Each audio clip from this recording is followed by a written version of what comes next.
నమస్తే అండి రాహుల్ రెడ్డి గారు. నమస్కారం అండి. ఎలా ఉన్నారు సార్? అంత క్షేమేనండి. సార్ నేను మొన్న ఫాక్స్ న్యూస్ లో అనుకుంటా ఆ. ఒక న్యూస్ చూశాను. అట్ ది సేమ్ టైం ఈ ట్రంప్ క్యాబినెట్ మినిస్టర్ కూడా ఒక మాట అన్నారు. మ్మ్. మొత్తంగా ఒక 5.5 కోట్ల మంది వీసాలు కలుగున్నారు అమెరికాలో. మ్మ్.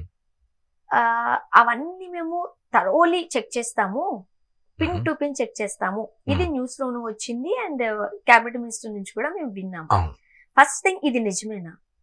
అది నిజం కాదండి. ఫాక్స్ న్యూస్లో వచ్చేది ప్రతి ఒక్కటి నిజం కాదు. వాళ్ళు ఫస్ట్ ఈ ట్రంప్ అడ్మినిస్ట్రేషన్ వచ్చిన తర్వాత ఏ క్యాబినెట్ మినిస్టర్ ఏం మాట్లాడుతాడు ఎవరికి అర్థం కావట్లేదు. ఓకే. ట్రంప్ పొద్దుగాల మాట్లాడేది ఏందో సాయంత్రం మాట్లాడలేడు, సాయంత్రం మాట్లాడేది పొద్దున మాట్లాడతలేడు. ఇవన్నీ తిక్క తిక్క విషయాలు వాళ్ళు ఎక్కువ చేస్తున్నాండి. ఓకే. ఫస్ట్ ఆఫ్ ఆల్ మా పాపులేషనే, అమెరికా పాపులేషనే 30 కోట్లు, 32 కోట్లు, 35 కోట్లు ఉంటుంది. అందులో 5 కోట్ల మంది వీసాలు ఉన్నారా అండి? ఎక్కడి నుంచి వీళ్ళు చెప్పేది? సో ఇందులో ఏ మాత్రం కూడా సెన్స్ లేదండి వాళ్ళు చెప్పిన 5 కోట్ల దాంట్లో. ఇంకోటి ఏంటంటే ప్రతి ఒక్క వీసాను మేము చెక్ చేస్తామంటే ఎప్పుడు కూడా కొత్త రూల్ ఏం కాదు. ఇప్పుడు ఒక పర్సన్ B2 విజిటింగ్ వీసా మీద ఉన్నాడు అనుకోండి, అతనికి 10 ఏళ్ళు విజిటింగ్ వీసా ఇస్తారు. ఇచ్చిన తర్వాత ఎప్పుడు కూడా అతను పోయి 6 months కన్నా ఎక్కువ ఉండరాదు. ఒకవేళ అక్కడ పోయి ఆయన 2 ఏళ్ళు ఉన్నాడు అనుకోండి, మళ్ళీ ఆయనకు వచ్చి మళ్ళీ రిటర్న్ పోదలుచుకుంటే డిపోర్ట్ చేస్తారు. ఎందుకంటే నువ్వు అప్పుడు నీకు ఇచ్చిన పర్మిషన్ 6 నెలలు, నువ్వు ఎక్స్టెన్షన్కి అప్లై చేయలేదు, అక్కడనే ఉన్నావు కాబట్టి, నువ్వు ఇల్లీగల్గా ఉన్నావు కాబట్టి ఎట్లా డిపోర్ట్ చేస్తారు. అది కొత్తగా వచ్చి ఈ మునగాడు చేసిన ఈ కొత్త మునగాడు చేసిన ప్రభుత్వంలో చేసింది ఏమీ లేదు అక్కడ. ఇంకోటి మరి 5.5 కోట్లు ఎక్కడి నుంచి వచ్చినాయో లెక్క మాకు తెలియదు. మా లెక్క ప్రకారం ఇప్పుడు 2.5 కోట్లు 3 కోట్ల మధ్యలో వీసాలు ఉన్నోళ్ళు ఉన్నారు. అంటే చాలా మంది విజిటింగ్ వీసాలు ఉన్నారు. అంటే అందులో మరి మా తాతయ్య నాయనమ్మ కూడా ఉన్నారు అనుకుంటాను నేను. ఎందుకంటే వాళ్ళు విజిటింగ్ వీసా మీద వచ్చిండ్రు. పాపం వాళ్ళు చనిపోయి కూడా చాలా, తాతయ్య చనిపోయి కూడా దాదాపు 20 సంవత్సరాలు అయిపోయింది. మా నాయనమ్మ సంవత్సరాలు కూడా 15 సంవత్సరాలు అయిపోతుంది దాదాపుగా. అంటే వీళ్ళందరూ కూడా కౌంట్ చేస్తాండా నాకు తెలియదు. మరి 5.5 కోట్ల నాకు తెలిసి చేస్తా ఉండొచ్చు. అందుకోసం ఆ నెంబర్ వచ్చింది. తప్పితే ఇప్పుడు ప్రతి దాన్ని మేము చెక్ చేస్తామంటే ప్రతి దాన్ని మొదలు కూడా చెక్ చేయాలి. ఇదివరకు ఎందుకు నువ్వు ట్రంప్ అడ్మినిస్ట్రేషన్ 1.0 ఉంటుంది, ఇప్పుడు 2.0, మరి అప్పుడు ఎందుకు చెక్ చేయలేదు? ఎప్పుడు కూడా చెక్ చేసేదే, కొత్తగా వీళ్ళు చెప్పేది ఏం లేదు. కాకపోతే ఏంటంటే వీళ్ళు జనాల్ని భయభ్రాంతులు చేసడం తప్పితే అందులో మీనింగ్ ఏం లేదండి. ఇప్పుడు మీరు అన్నట్టుగా ఉన్న వాళ్ళని లేని వాళ్ళ నంబర్ అంతా కలుపుకొని చెబుతున్నారని అనుకుందాం. 5.5 కోట్ల మంది ప్రతి వీసా మీద మేము మానిటరింగ్ చేస్తాము, మైన్యూట్ థింగ్స్ కూడా అబ్జర్వ్ చేస్తాము అంటున్నారు కదా. అసలు అది పాసిబిలిటీస్ ఉందా సార్? అంటే అబ్జర్వ్ వాళ్ళు ఇప్పుడు కొద్దిగా టెక్నాలజీ డెవలప్మెంట్ బాగా మోడిఫై అయిందండి. ఇదివరకు ఉన్నట్టు కాకుండా ఇప్పుడు టెక్నాలజీ డెవలప్మెంట్ అనేది చాలా డిఫరెంట్ అయిపోయింది. వాళ్ళు ఇదివరకు ఒక మానిటర్ చేయాలంటే, ఒక పర్సన్ మానిటర్ చేయాలంటే ఎక్కడ పోతాండే ఏం చేస్తాండే అవన్నీ కొద్దిగా టఫ్ అయ్యేది. ఇప్పుడు కొత్తగా ఏంటంటే మానిటర్ చేయడం చాలా ఈజీ అయిపోయింది. ఇంకోటి, ఈ గవర్నమెంట్ అన్నది మొదటి నుంచి కూడా యాంటీ ఇమిగ్రెంట్ అన్నది మనకు తెలుసు కదా. యాంటీ ఇమిగ్రెంట్ అని మనకు తెలిసి వీళ్ళు మానిటర్ కొద్దిగా ఎక్కువ చేస్తారు. అది మనకు తెలిసిందే, కొత్తగా ఏం లేదు. కానీ ఇప్పుడు నార్మల్గా ఎవరైతే లీగల్గా అక్కడ యుఎస్లో ఉన్నారో వాళ్ళని వీళ్ళు తీసేయడానికి వీళ్ళు లేదు. ఇంకోటి, ఎవరికైనా విజిటింగ్ వీసా అటువంటిది ఉందనుకోండి, వాళ్ళు అక్కడికి పోవచ్చు. ఇప్పుడు కూడా విజిటింగ్ మీద పోవచ్చు. స్టూడెంట్ ఉన్న వాళ్ళు కూడా స్టూడెంట్ వీసా వాళ్ళ పని వాళ్ళు చేసుకోవచ్చు. ఇది పట్టుకొని వీళ్ళేదో చిన్న ఎతుకుతాం, అది చేస్తాం, ఇది చేస్తాం, అది అన్నీ బెదిరించడానికి తప్పితే ఏం లేదు. మళ్ళీ ఇంకోటి ఏంటంటే ఈ బెదిరిస్తే భయపడేవాళ్ళు ఎవరంటే నార్మల్గా ఎవరైతే లీగల్గా బయటోళ్ళే భయపడతారు. ఈ ఇల్లీగల్గా బయటోళ్ళు భయపడరు. ఈ మధ్యలో మా దగ్గర అక్కడ వీసాకు పోతే $250 ఎక్కువ ఫీజు పెట్టిండు కదా, ఇంప్లిమెంటేషన్ టైం ఉందని. కానీ అలా $250 ఎవరికి ఎఫెక్ట్ అవుతాయండి? లీగల్గా ఒక పెన్లాం మొగడు పోయి 2 పిల్లల్ని తీసుకుపోయి డిస్నీ వరల్డ్ పోవాలంటే ఆ పైసలు డిపాజిట్ చేస్తే వానికి ఎఫెక్ట్ అవుతుంది. మళ్ళీ $1000 డిపాజిట్ చేయాలంటే కష్టం. ఇల్లీగల్ పోయేటోడు వాడేముంది, వాడు $250 పోయి అక్కడ ఎట్లా ఇల్లీగల్ పని చేసుకుంటాడు, వాడు భయపడతాడా? సో వీళ్ళు చేసే టాక్టిక్స్ ఎట్లున్నాయంటే కొండను దొవి ఎలకను పట్టుకొచ్చినట్టు అందులో ఏమి లేవు. ఇప్పుడు ఈ పెద్ద మీరు అన్నట్టు 5.5 కోట్లు, ఫస్ట్ 5.5 కోట్లు వీసాలు లేవు. ఉన్న మొదటి నుంచి కూడా వీళ్ళు వీసా, ప్రతి ఒక్క వీసాను వీళ్ళు చెక్ చేయాల్సిందే. అది మొదటి నుంచి ఉన్న రూలే. వీళ్ళు కొండను తవ్వి ఎలకను తీసుకొచ్చినట్టు అందులో ఏం లేదు. అందులో వీళ్ళు మీరు చెప్తున్నట్టుగా మనం ఇంతకుముందు చాలా సబ్జెక్ట్స్ గురించి మాట్లాడాం. అప్పుడు మనం ఒక రకంగా చెప్పంటే యాక్సెప్ట్ చేసాం కూడా. ట్రంప్ డెసిషన్స్ కావచ్చు, వాళ్ళు చెప్పే మాటలను బట్టి ఎస్ ఇది మంచిదే, మన వాళ్ళకి కూడా మంచిదే. ఎవరైతే లీగల్ గా వెళ్తున్నారు, వాళ్ళందరికీ మంచిదే మనం మాట్లాడుకున్నాం. బట్ ఇలాంటి విషయాలకు వచ్చేసరికి ఒకటండి, నేను ఎప్పుడు కూడా నేను అమెరికన్ సిటిజన్, Yeah. ఇది మాకు కూడా మంచిదే అని కూడా చెప్తామన్నట్టు. నిజం. Yeah. మీకు కూడా మంచిదే. అంటే మేము కూడా కాస్త ధైర్యంగా ఉంటాం ఇలాంటి ఈ మాటలు వింటున్నప్పుడు కదా. మరి ఇలా భయపెట్టడం అనేది ఎంతవరకు కరెక్ట్ అనేది మాకు అనిపిస్తుంటుంది. ఇప్పుడు మీరు ఎందుకు మమ్మల్ని అంత భయపెడుతున్నారు? మేం కాదండి, మా ట్రంప్ ప్రభుత్వం అట్లా భయపడుతుంది. నేను ట్రంప్ కొట్టేయలేదు, ట్రంప్ ఫ్యాన్ కూడా కాదు. ఓకే. అయితే ఇది మాత్రం డెఫినెట్లీ స్కేరీ టాక్టిక్, అనవసరంగా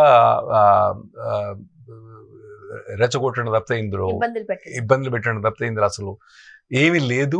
ఈ మార్కో రూబియో అతను ఏదైతే డిపార్ట్మెంట్ ఆఫ్ స్టేట్ సెక్రటరీ ఉన్నాడో అతను ఇది అనవసరంగా రెచ్చగొట్టడము, ఈ ఫాక్స్ న్యూస్ తర్వాత ఈ కొద్దిగా ట్రంప్ ఇవన్నీ ట్రంప్ తెలుసు కదా ఎట్లా మాట్లాడుతాడో, పొద్దుగా మాట్లాడుతాడో సాయంత్రం మాట్లాడుతూ తెలియదు అన్నట్టు, వచ్చినట్టు ఇష్టం వచ్చినట్టు అరెస్ట్ చేస్తా అంటున్నట్టు.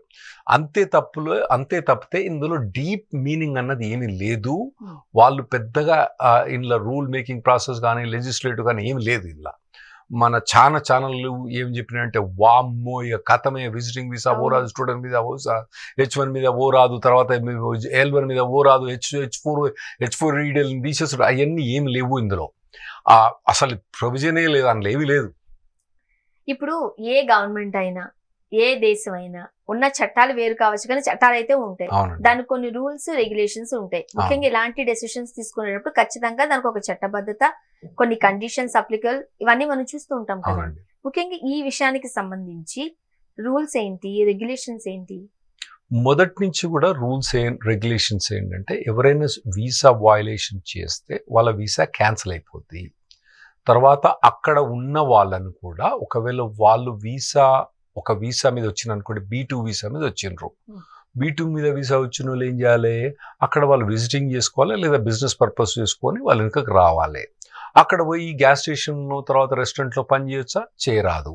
అటువంటి వయలేషన్ చేసిన వాళ్ళకు మొదటి నుంచి కూడా వీసా రద్దు చేయడం కానీ వాళ్ళని ఇల్లీగల్గా కన్సిడర్ చేసి వాళ్ళ వెనుకకు పంపించడం కానీ మొదటి నుంచి ఉన్నాయి. కాకపోతే ఏంటంటే ఇదివరకు ఇటువంటివన్నీ ఇంప్లిమెంటేషన్ అన్నది లేకుండే, అంత ఎక్కువ లేకుండే. ఇప్పుడు ఇంప్లిమెంటేషన్ అనేది ఎక్కువ చేస్తున్నారు, అందులో తప్పేం లేదు. కాకపోతే అతను ఇచ్చే స్టేట్మెంట్ ఏంటంటే, ఎవరైతే ఇల్లీగల్గా కంట్రీకి వస్తుండ్రో, ఎవరైతే ఇల్లీగల్గా ఇక్కడ పనిచేస్తుండ్రో వాళ్ళని తీసేస్తా అంటే అది వేరే విషయం. మొత్తం 5.5 కోట్ల మందిని మేము ఖతం చేస్తాం, మేము మొత్తం వీసాలన్నీ చూస్తామంటే జనాలు మంచోళ్ళు భయపడతారు అన్నట్టు. సో ఇప్పుడు వాళ్ళు మొదటి నుంచి ఉన్న ప్రొవిజన్స్ని వాళ్ళు ఇంప్లిమెంట్ చేస్తున్నారు, చేయాలి కూడా, తప్పేం లేదు అందులో. కాకపోతే ఏంటంటే అనవసరంగా లీగల్గా ఉండే వాళ్ళను, లీగల్గా పోయి తల్లిదండ్రులు ఉన్నారు, వాళ్ళు పిల్లలు అక్కడ ఉన్నారు, అక్కడ పోయి 3 నెలలు 4 నెలలు ఉండి వెనుకొద్దాం అనుకుంటారు, వాళ్ళని భయపెట్టాల్సిన అవసరం ఎందుకున్నది? వాళ్ళు పోయి అక్కడ ఇల్లీగల్గా పని చేయదలుచుకుంటేనేమో వాళ్ళని భయపెట్టాలి, తప్పేం లేదు. వాళ్ళు అక్కడ పోయి వాళ్ళ కొడుకో కోడలో ఉంటారు, ఆడ పోయి కూర్చొని మన వాళ్ళతో 4 నెలలు ఆడుకొని వెనుకొచ్చి వచ్చేస్తారు, వాళ్ళని భయపెట్టాల్సిన అవసరం లేదు. అటువంటి వాళ్ళు ఎవ్వరు కూడా మీరు ఇటువంటి డైలాగ్స్ తోటి మీరు భయపడకండి. ఎందుకంటే ఇవేవి కూడా వాళ్ళు అరవడం తప్పితే ఏం లేదు. ఆలు లేదు, సూలు లేదు, కొడుకు పేరు సోమలింగం అన్నప్పుడు ఆడ ఏం లేదు. అక్కడ ఆడవిలకు ఏమంటారు, మొరుగే కుక్క, ఇందులో మాత్రం వాళ్ళు మొరుగుడే ఇదంతా, అందులో కరిసేది ఏం లేదు అందులో. ఎందుకంటే ఏదైతే కరిసేది ఉందో వాళ్ళు ఆల్రెడీ చేయొచ్చు కదా, వాళ్ళు ఏమి చెప్పాల్సిన అవసరం ఉంది?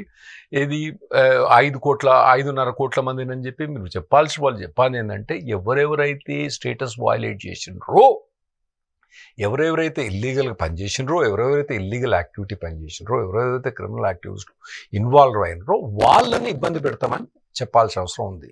కాకపోతే వీళ్ళు అరుసుడు అన్నది బాగా అరుసుడు పోలు పెడతారు. ఓకే సార్, ఇప్పుడు H1B వీసాదారులు ఉన్నారు, F1B ఉన్నారు. ఇప్పుడు మనం ఎక్కువగా వింటే ఈ 2 వీసాలు మనం ఎక్కువ కదా, మరి వాళ్ళకి ఏమైనా ఎఫెక్ట్ పడుతుందా? వాళ్ళు ఎలా భయపడాలా? లేదండి, ఇప్పుడు ఖచ్చితంగా H1B పోయి మీరు ఏ కంపెనీకో పని చేసుకుంటున్నారు, ABC కంపెనీకో, తర్వాత పెద్ద పెద్ద కంపెనీస్కో, చిన్న కంపెనీస్కో పని చేసుకుంటున్నారు, ఏ రీసెర్చ్ వర్క్ ఓవే చేసుకుంటారు, డాక్టరేట్ పని చేసుకుంటున్నారు H1 మీద, తర్వాత ఇంజనీరింగ్ పని చేసుకుంటారు, మెకానికల్ ఇంజనీరింగ్, సివిల్ ఇంజనీరింగ్ పని, లాయరు, ఫార్మసిస్టు, ఇటువంటి అన్ని జాబులన్నీ మీరు చేసే వాళ్ళు ఎవ్వరు కూడా ఏమీ ఇబ్బంది లేదు. మీరు ఏదైతే ఇల్లీగల్గా ఎవరైతే పైసలు పే చేసి H1B ఫైల్ చేసుకుని ఆడ జాబ్ లేకున్నా H1B ఫైల్ చేసుకునే వాళ్ళు ఖచ్చితంగా భయపడాల్సిందే. మొదటి నుంచి మనం చెప్తూనే వచ్చినాం అది. వాళ్ళు తప్పకుండా భయపడాల్సిందే. స్టూడెంట్ వీసా మీద జెన్యున్గా పోయి మీరు కాలేజ్ పోయి చదువుకొని తర్వాత OPT స్టెమ్ ఎక్స్టెంట్ తీసుకుని ఆ తర్వాత H1B ట్రై చేసుకుందాం అని మీ ఇంటెన్షన్ ఉంటే మాత్రం ఇప్పుడు వీళ్ళు చేసే స్టేట్మెంట్స్ తోటి మీరు భయపడాల్సింది ఏమీ లేదు. వాళ్ళు చేసేది కూడా ఏమీ లేదు అక్కడ. మీరు ఖచ్చితంగా F1 మీద పోండి, అక్కడ చదువుకోండి, తర్వాత OPT స్టెమ్ ఎక్స్టెన్షన్ వస్తుంది, ఆ తర్వాత మీరు H1B అప్లై చేసుకోండి, తప్ప ఏమీ లేదు ఇప్పుడు. ఓకే, జెన్యూన్ గా మనం అంటే కరెక్ట్ రూట్ లోంచి వెళ్తే మాత్రం ఎలాంటి ఇబ్బంది లేదు. ఇప్పుడు ఇలా భయపట్టడానికైనా బెదిరించడానికైనా ఏదో ఒక ఇంటెన్షన్ ఉంటది కదా సార్. ఇప్పుడు ఇంటెన్షన్ ఏంటి? వీసాలు ఏమైనా వాళ్ళు రద్దు చేద్దామనా? అంటే వీళ్ళ మొదటి నుంచి కూడా ఈ ట్రంప్ అడ్మినిస్ట్రేషన్ ఉన్నది యాంటీ ఇమిగ్రెంట్ ఇంటెంట్ తోటి వచ్చిందండి. ఇప్పుడు ఫస్ట్ ట్రంప్ వచ్చినప్పుడు అంత యాంటీ ఇమిగ్రేషన్ స్టాండ్ తీసుకోలే అతను. సెకండ్ టైం ఎప్పుడైతే వచ్చిండో అందులో ఇతను ఖచ్చితంగా యాంటీ ఇమిగ్రేషన్ స్టాండ్స్ తీసుకున్నాడు.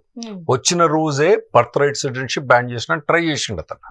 సరే కోర్ట్స్ బ్లాక్ చేసిన అది వేరే విషయం. సో అతను యాంటీ ఇమిగ్రేషన్ స్టాండ్ తీసుకున్నాడు. అందులో కూడా ట్రంప్ అడ్మినిస్ట్రేషన్లో కూడా ఇప్పుడు 2 డివిజన్స్ ఉన్నాయండి. అందులో ఒకటి ఏంటంటే మెగా అంటాం అన్నట్టు, మెగా డివిజన్ అంటాం, మెగా ప్యాక్ అంటాం. ఇంకోటి ఏందో కొద్దిగా మోడర్న్ వాళ్ళు ఉన్నారండి వాళ్ళు. అందులో కూడా డివిజన్స్ ఉన్నాయి. ఇప్పుడు ఆ మెగా వాళ్ళేమో వాళ్ళు ఏంటంటే మొత్తం ఇమిగ్రేషన్ తీసేద్దామన్న ఇంటెన్షన్ వాళ్ళకు ఉన్నది. వాళ్ళు ఉన్నది 25% 10-20% ఉన్నా కానీ వాళ్ళకు నోరెక్కువ వాళ్ళకు. ఓకే, తర్వాత ఈ సైలెంట్ మెజారిటీ రిపబ్లికన్ పార్టీలో కూడా వాళ్ళు చాలా మంది ఏమంటారంటే ఇల్లీగల్ వాళ్ళని తీసేయండి, లీగల్ వాళ్ళను వాళ్ళకు ఎక్కువ లిమిట్స్ పెట్టకుండా ఇంటెన్షనే వాళ్ళకు ఉంది. ఎందుకంటే ఎస్పెషల్లీ ఇప్పుడు IT కంపెనీస్ ఇవన్నీ H1Bs కానివ్వండి, F1 నుంచి OPT కానీ వీళ్ళకు అవసరం, వీళ్ళకు ఇటువంటి టాలెంట్ అనేది చాలా అవసరం.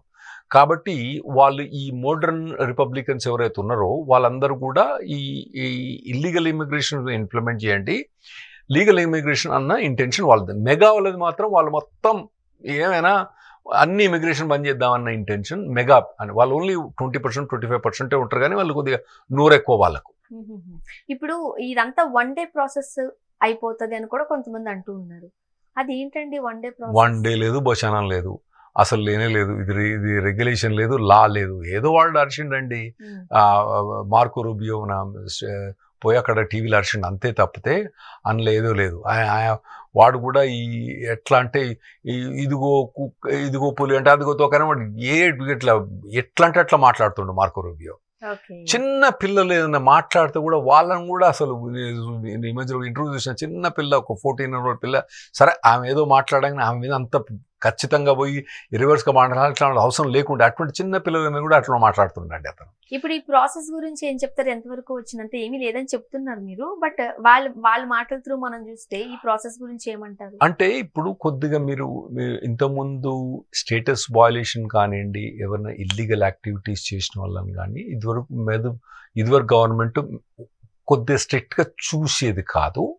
ఇప్పుడు ప్రభుత్వం మాత్రం కొద్దిగా స్ట్రిక్ట్గా చూస్తుంది ఖచ్చితంగా. ఇప్పుడు వీళ్ళు పోయి అక్కడ పోయి ఇల్లీగల్గా పనిచేసిన అనుకోండి, వాళ్ళని ట్రాకింగ్ అనేది కొద్దిగా ఈజీగా చేస్తుంది.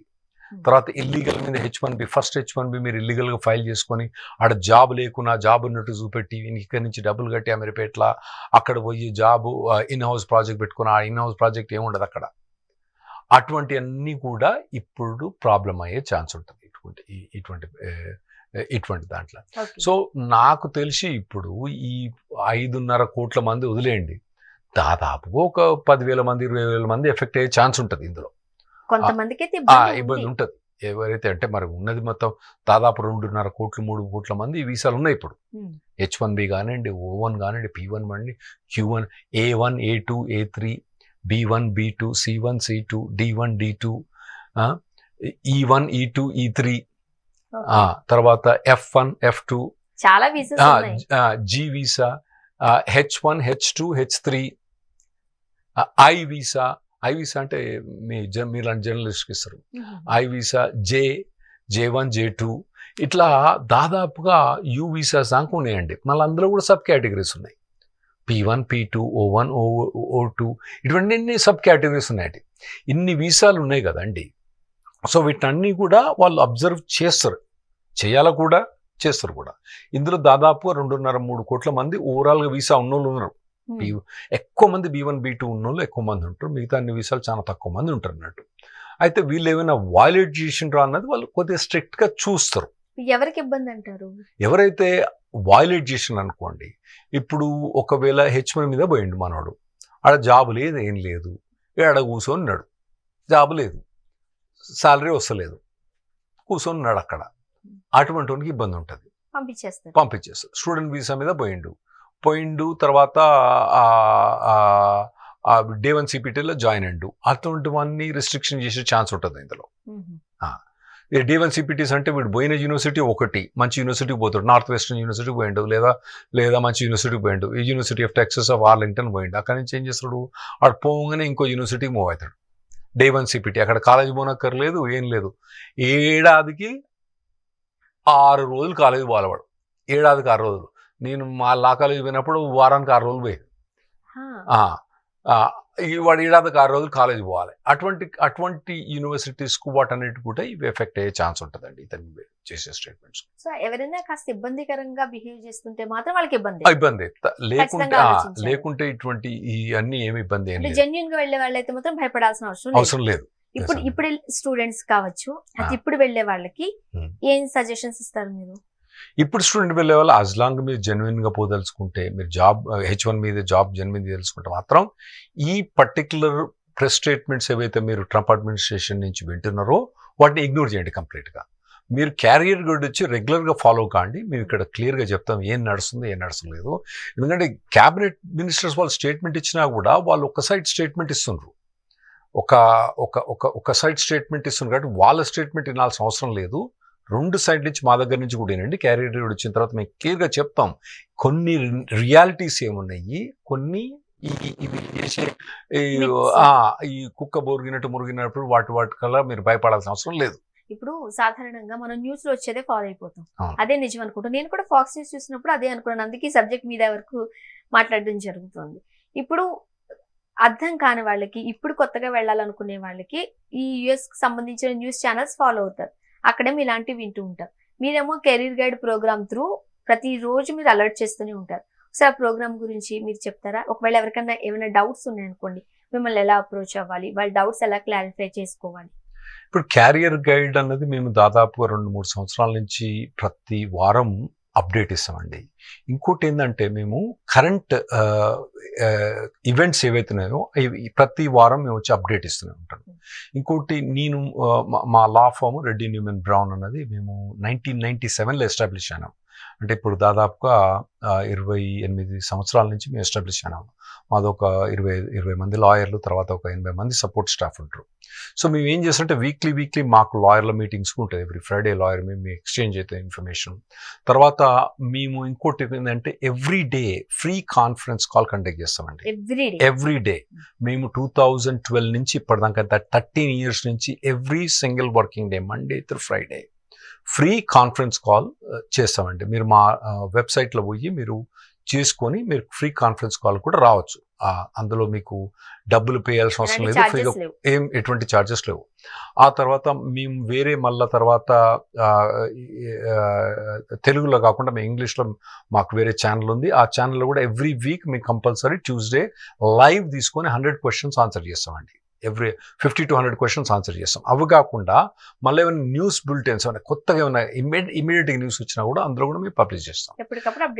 కాకపోతే మీ క్యారియర్ గైడ్లో మీకు ఓవరాల్గా ఏమేమైతే కవర్ చేస్తామో ఆ వీక్ అవన్నీ మొత్తం మీకు క్లియర్గా గైడెన్స్ చెప్తాం. ఏవైతే మీకు ఇంపార్టెంట్, ఏవైతే మీకు ఇంపార్టెంట్ కావో ప్రతిసారి చెప్తాం. ఇది మీరు ఒక్కసారి క్యారియర్ గైడ్ చూసి వదిలిపెట్టేది కాదు, ఇది కంటిన్యూస్గా మీరు చూస్తూనే ఉండాలి. ఎవరైతే US పోయిన వాళ్ళు కానివ్వండి, US పోదలుచుకున్న వాళ్ళు కానివ్వండి, వీళ్ళందరూ కూడా, లేదా పేరెంట్స్ కూడా కంపల్సరీ ఇది మెయిన్ క్యారియర్ గైడ్ అనేది పేరెంట్స్కు అడ్రస్ చేయదు. ఎందుకంటే పిల్లలకేమో వాళ్ళకి వేరే మెంటాలిటీ ఉంటుంది, మీకు వేరే మెంటాలిటీ ఉంటుంది.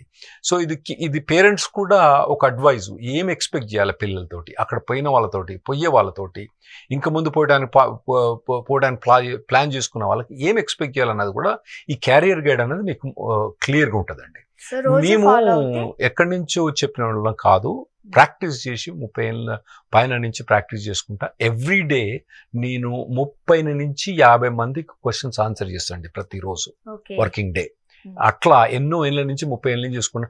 స్పెషల్గా ఈ 13 years నుంచి కూడా ప్రతి సింగిల్ డే నేను 30 నుంచి 50 క్వశ్చన్స్ ఆన్సర్ చేస్తున్నా. సో దానివల్ల కూడా మీకు ఆ వచ్చిన ఎక్స్పీరియన్స్ కూడా మీకు క్యారియర్ తీసుకొచ్చి మీకు ప్రతి వారం ప్రజెంట్ చేస్తున్నారు కాబట్టి మీకు ప్రతి వారం మా క్యారియర్ నేనండి. సో ఫాలో అయితే మాత్రం ప్రతి ఒక్క సింగిల్ డౌట్ కి మీరు చక్కటి సమాధానాలు ఇస్తున్నారు, పరిష్కార మార్గాలు కూడా చూపిస్తున్నారు. Right. Thank you so much అండి. థ్యాంక్స్ అండి.